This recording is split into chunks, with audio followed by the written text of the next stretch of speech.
What the grandma is doing to that little girl is not fair. The girl deserves to know the dad. Davido papa don't finally put mouth for the matter. His explanation is so detailed. And in this video, I'm going to be showing you part of the video. I'm going to be showing just in two parts. There are some people doing 1, 2, 3, 4 parts. No, I'll just do it in two parts. It's a lengthy video. If you not get MB, recharge first, do MB first if you don't have data. And if you don't have popcorn, I think you should grab one. His explanation is so detailed.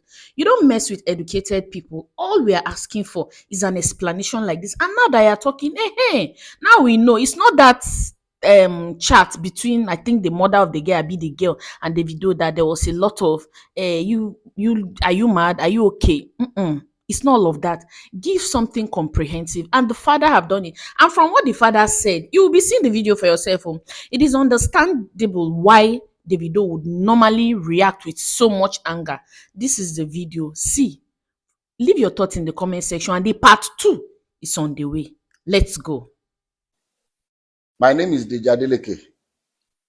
You are all welcome to our home. I'm the father of I have 5 children, 3 boys and 2 girls. David Adeleke, that you all know as Davido, is the baby of my family, is the last born. And I'm calling this press conference. This is my ever first time of addressing the press. And for just one single reason. I'm not on the social media, but I'm sure those of you in the social media will have been inundated with all kinds of talks about almost every year. This thing, keeps coming up regarding one little girl called Anulupo that lives in Ibadan. That Kemi has continually alleged that Kemi Olu lawyer has continually alleged that David is the father of the little girl. To start with, let me put it on record that I have 14 grandchildren, and I'll tell you the story about Anulupo and what has happened since I received a letter in 2014 from a lawyer in Ibadan alleging that my son David got somebody pregnant and abandoned the person with the child. And I'll tell what the actions that I took immediately and what. But the reason why I call this press conference is for us to address. I'm not even sure if it's legal for someone to impersonate a minor. This Kemi Olu lawyer has been after my son David for many years. Everything she says about David is always negative, trying to put him in bad light, with the public. This that I'm about to read to you is what I received from the sister to Anu's mom that lives in Abuja. I'm not going to mention her name, but she's in communication with me. When this happened, she was the first, because I'm not in the social media. She saw the thing that was supposedly written by her niece, and then she sent this to me. Say, "Good afternoon, sir. So I hope your day is going well. I just saw this on a blog post. I just wanted to clarify that the account is not run by me, Ayo, or my mom. The account is run by Kemi Olu lawyer, whom we have cut ties with years ago. I really do not know why she keeps posting these things, knowing fully well that we are no longer in communication. We have reached out to her several times to stop posting anything about Anu. I'm sorry if this embarrasses your family in any way. And as immediately I saw this, I called David. I said, David, have you seen anything in the social media? He said a lot of things that this woman has started again. And I've always told David to ignore this woman because someone that her own son, her own biological son, has come out to the general public to say that it disowns her, she's no more her mom, she's crazy, she's that. So if her own son can say that about her, why should we bother about what she says about David? That was why I've always told David, just ignore her, and move on with your life. So when I received this, and I'm on YouTube, I've seen all kinds of things people have been saying, and I just said, look, maybe this might be a good time for me as head of my family to say our own side of this story. Like I said, I have 14 grandchildren. So what will one more do? Is it that I will not be able to afford to do things for her or bring her into my family? But there's science. DNA. If you say you are my granddaughter, and the science has proven that you are my granddaughter, I will gladly accept her. So let me tell you the story of how I got to know about Anu. I received it. This is the document. I received this in the mail. This is the DHL sent to me by Bandele A. Aiku and Co. from Ibadan in 2014 by DHL. And in the package, there are pictures of a little girl and pictures of David. I mean, they put David picture, with the little girl. This was maybe they took I don't know where they cropped David's picture and put it, and this the mother of the girl. So I received this in the mail 2014, and in that mail also, curiously, there was the birth certificate of the child. And what caught my attention was that in the record of the birth certificate, they said full name of father, Adeleke David. Full name of mother, Adeleke Ayotomide. How can she be Adeleke? So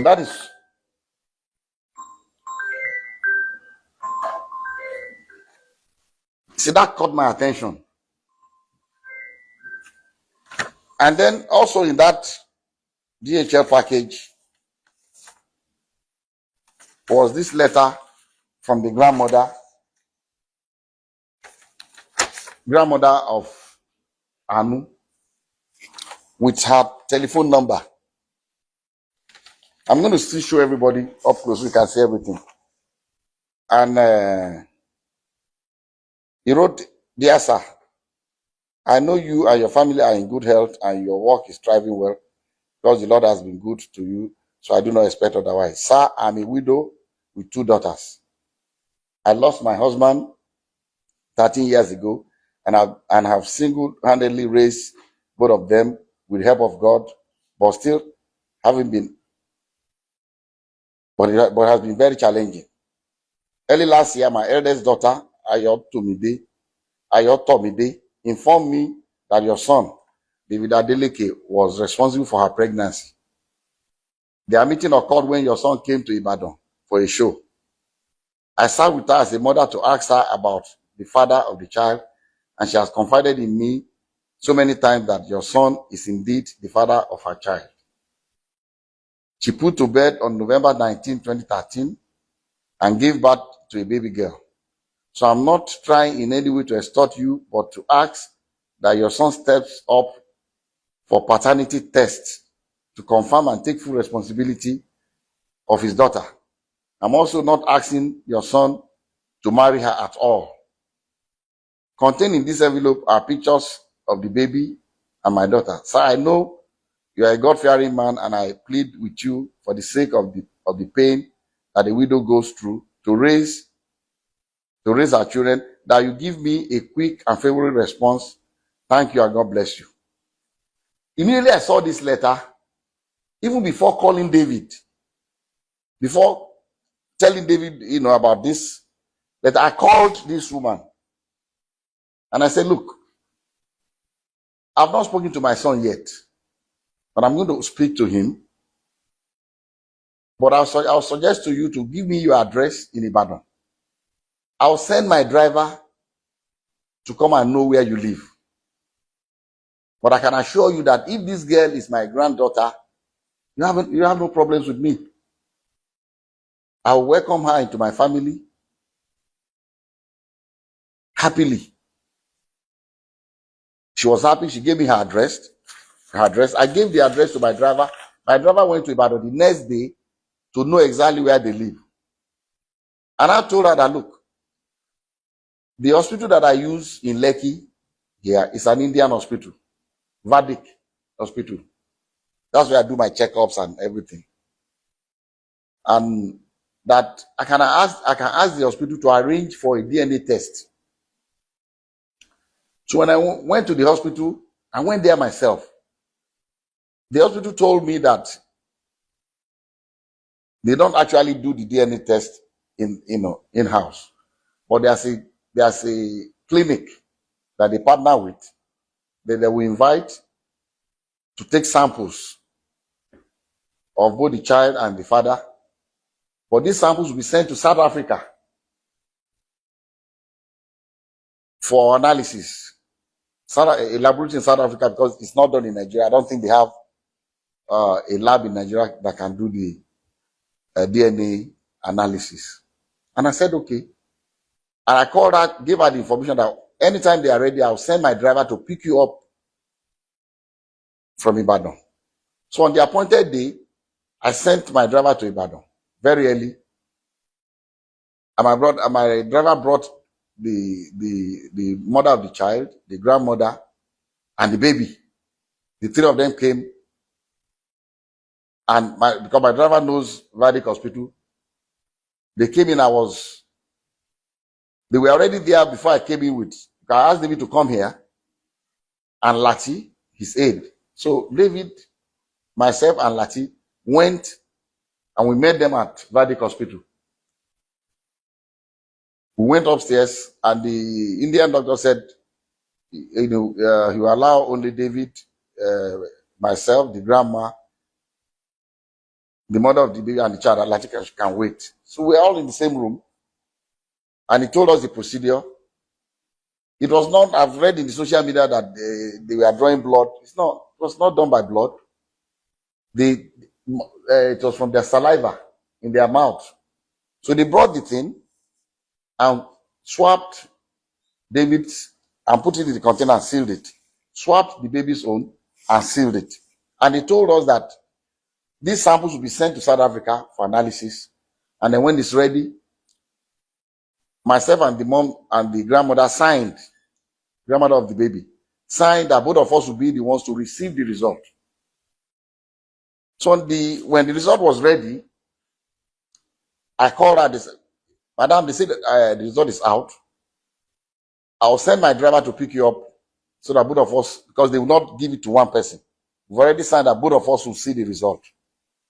So we went and they opened the result before both of us. And, I'll read to you what, and I'm still going to show it to you. I'll show you all the other ones that we did also, but I can only show it to you, but I will not allow you to copy it because of one reason. Number one, it's very dangerous for someone's DNA profile to be in the public. Dangerous for David for one reason. Somebody can use it to frame him. If somebody commits a crime tomorrow and they say, they've taken sample of saliva or blood or whatever, or a sperm or what, in case of rape, and the police comes out to say this is the DNA profile of the person will go to jail. So I cannot share. I'll let you see it, but I will not allow you to copy his DNA. The portion that shows the result without the DNA profile, I'll show you can copy that. And at the same time also, I cannot legally share with you the DNA profile of that innocent little girl, Anu, because she's a minor and I don't have the permission of her parents to share her DNA. So we have to be very careful. But anyway, I'll show you the result for you to just see. And so they opened this was the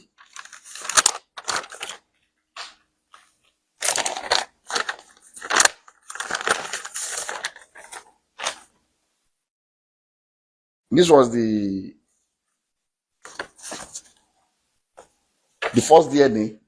This is the original copy that I was giving one, and the grandma was giving another one. And at the end of the whole story, they wrote here that probability of paternity 0.00%. And the mom asked the lab guy that, what does this mean? He said, it means that David is not the father of this child. And she was really disappointed. She broke down. She was crying, the grandmother. And then, okay, I skipped a point. When we first got to Vadic Hospital with David, and David saw the girl, David said, Daddy, I've never seen this girl before. And what I told David, I said, look, I don't want to listen to you. Whether you've seen her before or not, all I want is this DNA test. I don't want to know the story. I don't know what happened. I don't want to know. As if this girl is our child, I'm taking her. That was settled. And David was, asked the girl, have you seen it? I said, stop, don't talk to her. So that would be, it's like you're harassing her. Don't. So the girl was very quiet. Girl, she didn't say anything. She kept quiet. So we went. So the mom was disappointed, was crying that the result was not what she expected. And I told her, I said, look, people can make mistakes. Maybe they made a mistake in the lab. Maybe there's something. What I would suggest to you is let us do 2 more tests. I'll advise that you please stay in Lagos for 1 week. I'll pay for your hotel. Since the baby is here, the mom is here, the 3 of you should stay. Find 2 more reputable places. I don't know where else. This is the only place I come that can do this DNA test in Nigeria. So that I can go there and do it before. So I give some money to my driver, go and get the hotel, make sure they are comfortable, give them some money to keep. And if you want a driver to drive around, fine. If you don't want to take Uber, just take 1 week. I came back home with the result. David was not there. I called him. The result is out. The result says you are not the father of the child. David said, Daddy, I told you I've never seen this girl before. I said, well, that's not the end of the story, because I've asked the mom to stay so that we can do more, at least 2 confirmatory tests. He said, okay, fine. And I told him, anytime we're going, let me know when you're going to be back in Nigeria so that we'll be able to fix. But the mom and the daughter, they are in Lagos. So if they are ready to do it, you have to come back immediately so we can do this other 2 confirmatory tests. Around 7 p.m. that day, my driver called me, said he was calling from Ibadan. I said, what are you doing in Ibadan? He said the grandmother got upset, was saying all kinds of things to the daughter, and she was really, really, very upset and said that, she wants to go back to Ibadan. She doesn't want to stay in Lagos anymore. She's no more interested in anything. So that was why he took them to Ibadan. And I didn't hear anything from her anymore. The first time I heard something was the grandmother went to the Oni of Ife to tell Oni of Ife to please prevail upon me to accept this child that that David gave money the day we went to give the samples, that David gave money to somebody in the David does not even know them in that hospital. I was there. I was the one that paid the bill. We did not pay. David did not pay. We were in the room together. They took the sample and we left together. The grandmother said he saw David giving a big envelope to somebody to maybe change the samples or whatever.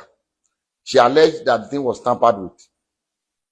She went to the monarch of my town, the Timi of Ede, and also reported me that they should prevail upon me, that why are we doing a DNA test? Can't they see that this girl is very light-skinned, that we have light-skinned people in my family, he looks like us and all that. I said, look, I'm going to only rely on the science of. So when my Oni of Ife called me, I told them my own story. And I said I offered her that we should do this confirmatory test. That she did not take the offer. She left. Thereafter, we started getting things from Kemi Olu lawyer. She went and took over their case and started bombarding, saying all kinds of things in the social media, all kinds of lies. And I told David, don't pay her any mind. Just let her. Someone that her own family has said she's crazy. So why should we bother about her? So we left everything.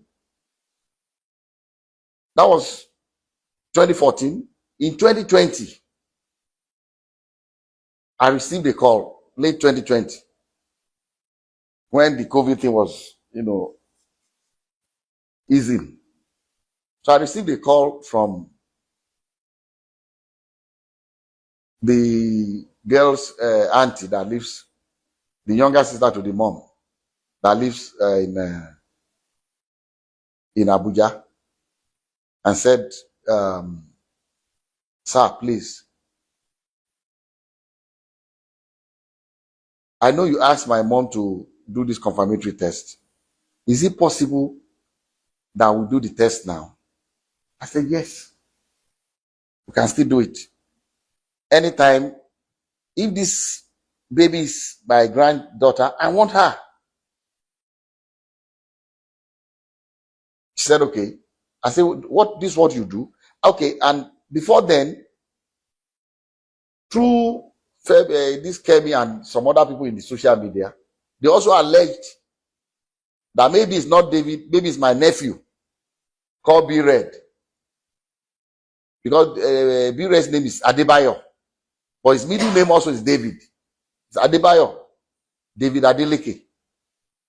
So when the auntie of the little girl called, I said, look, this is what we are going to do. You go and pick your own clinic of your choice. Come to Lagos. I'll make sure David is available. Bring the little girl. We'll go to your own clinic and do it. I said, but before we do that, I'm going to arrange for another clinic in Lekki, apart from the verdict one we went before, so that David and that little girl will do 2 more tests. And then I'll arrange 2 clinics for my nephew, Bayo, to do 2 tests. I said, so the day you are going to come, we are going to have 4 different tests. So that was why people, you must have heard that we've done about 5 DNA tests. Actually, 3 was done by David, 2 by Bayo. So the girl came. They went. I didn't follow them. They went to the first clinic in Lekki here. From that Lekki, they went to 2 other clinics in VI for Bayo and the girl to get their swabs. And then the clinic that the girl's family arranged was in Ilukweju. So they went to Ilukweju the same day and got and submitted their samples. And the clinic said they are going to send their results electronically to the mom and to David's lawyer. A copy to them, a copy to us. So when the result came, the grandmother still said the same thing, that, oh, no. He's going to give them money to bribe them to manipulate the result. How can this one not be? So at that point, I always want to have a clear conscience in anything I do. So I said, okay, I'm not a medical doctor, but I have 2 PhDs. I'm not honorary degree. I earned it. So I went to school. Let me go and read this and compare the profiles. So what I did was, my granddaughter Imade, her middle name is Aurora. This application for her US passport. If you are a child born to a US citizen, before America will give your child a passport, they require a DNA test. So this was in 2015. So when I said, look, let me even take Emade's DNA test and this little girl's own, Anu, and compare David's DNA profile, see if it's the same. Since they are alleging that something must have gone wrong. So I took the 2, which I'm going to show you now, and I checked the profile exactly the same. Emade's own says 99.999% that David is the father of Emade. This one says 0.00%. The same clinic. So I called the auntie in Ibadan. I said, look, you are a graduate? He said, yes.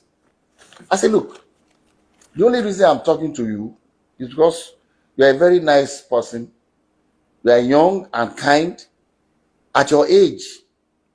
Because she told me she's been paying the school fees of Anu. She's been taking care of her with her little income.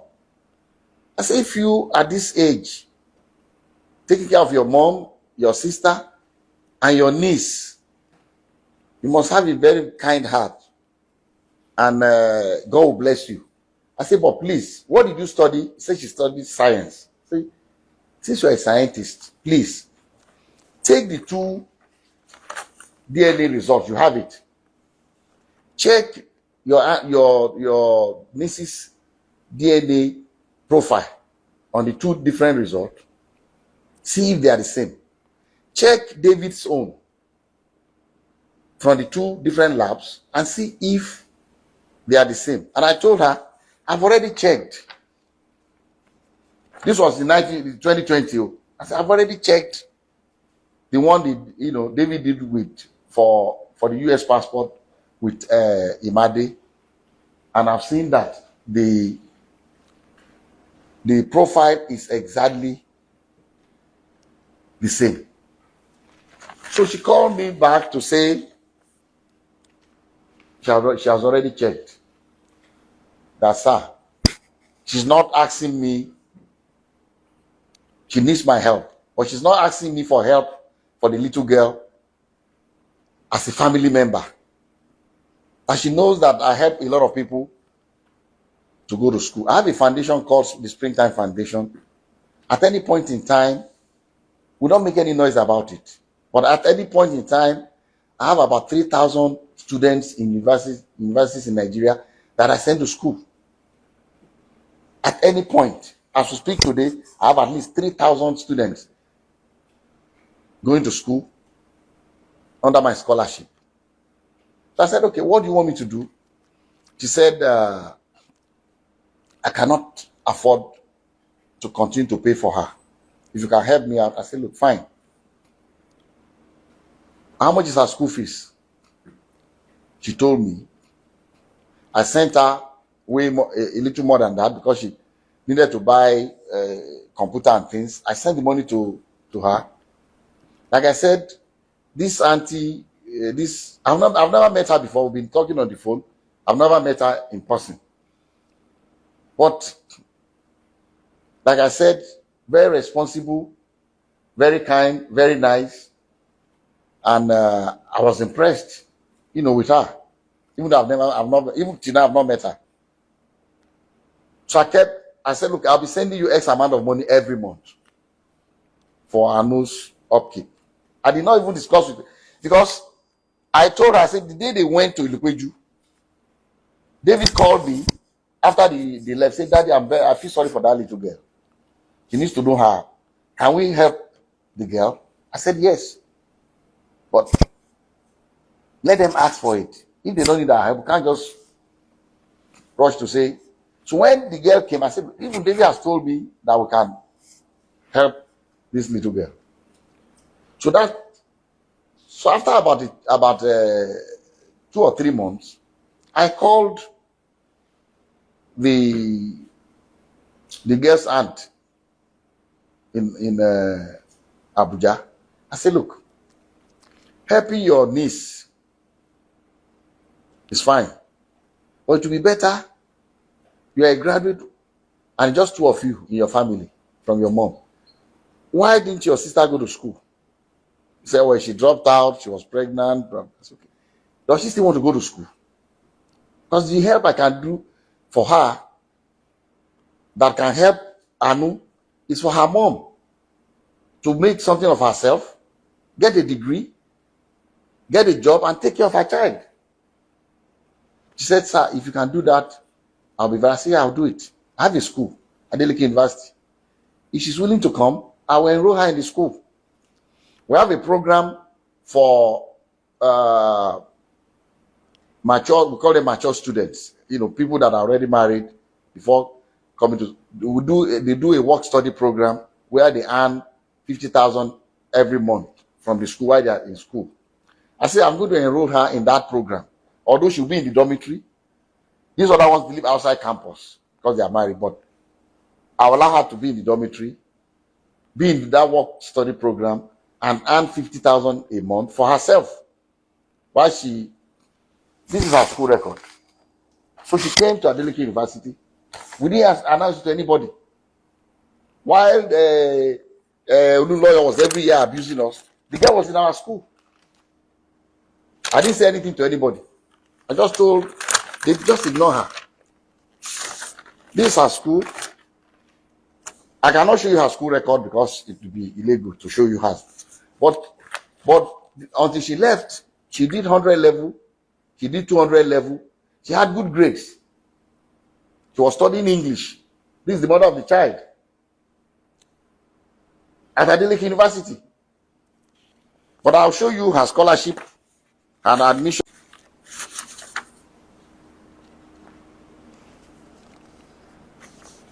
This was her for clearance, her picture and everything. I'll show it to you from Adeleke University when she enrolled.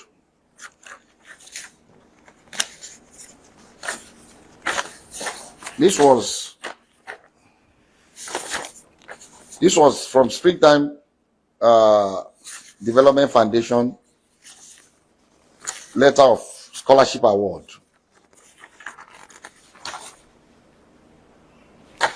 This was dated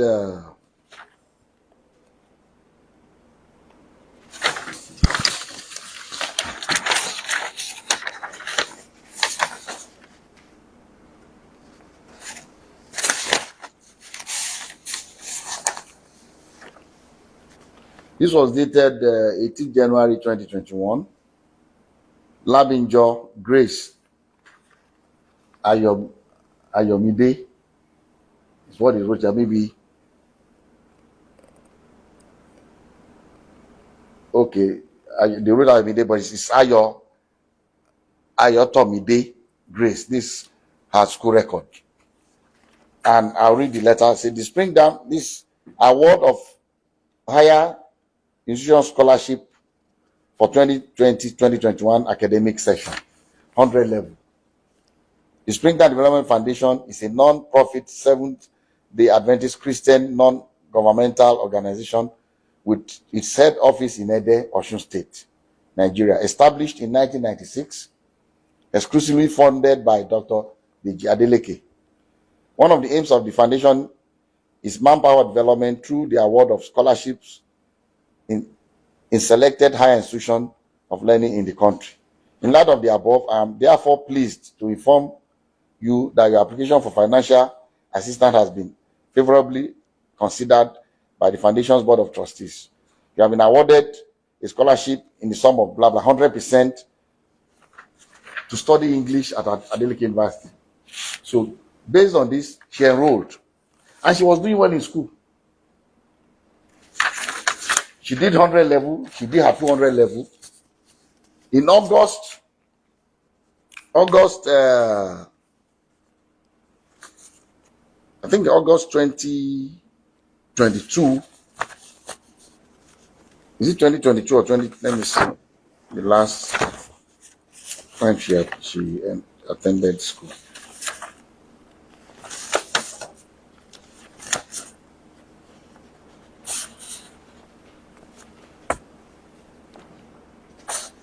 This is her faculty, this is her name. Faculty of Arts, this is her name here. So at the end of our 200 level, in August of that particular year, I think it's 2020, I think it's 2022 August, she completed her 200 level. I think she was in